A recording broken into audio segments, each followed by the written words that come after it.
Fala, meus amigos, tudo bem? Aqui quem fala é o Bill, ilustrador e caricaturista. E hoje, pessoal, vamos fazer mais uma figurinha do Messi, tá bom? Vamos fazer a figurinha comum do Messi. Eu já fiz a dele Legend dourada. Dá uma olhada aqui no canal e veja todas as figurinhas que nós já fizemos aqui, estão muito legais. Mas antes da gente começar aqui esse processo, eu preciso de uma ajuda muito grande de vocês. O nosso canal aqui ainda é muito pequeno, tá bom? Então eu preciso muito da sua ajuda aí. Eu preciso que você clique nesse botãozinho vermelho, que você se inscreva, tá bom? E que você dê um like nesse vídeo aqui, beleza? E assim que terminar, se você gostar muito aqui do nosso vídeo, eu quero que você compartilhe com um amigo, pode ser? Fechado então, meus amigos, muito obrigado de coração. Então vamos lá para mais um processo, vem!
Você gosta de desenhar e tem vontade de evoluir sua arte para um novo nível e poder mostrar para os seus amigos e familiares o quanto você é bom?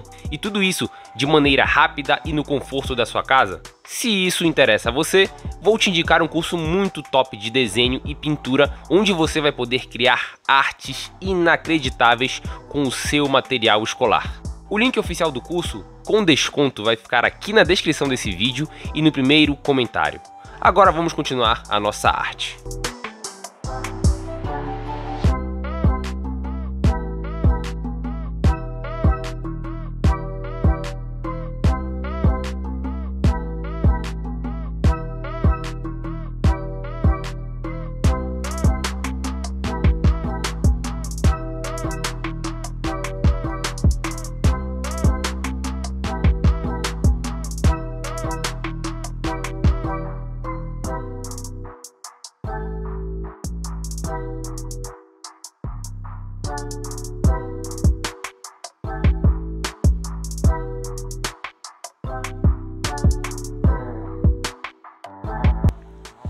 Meus amigos, já deixe seu like, por favor, para ajudar aqui muito o canal. Se você chegou aqui e já viu nosso vídeo e ainda não se inscreveu, se inscreva aí para você não perder mais os nossos vídeos. Toda semana a gente está lançando vídeos muito legais aqui no canal, beleza? Valeu, muito obrigado de coração.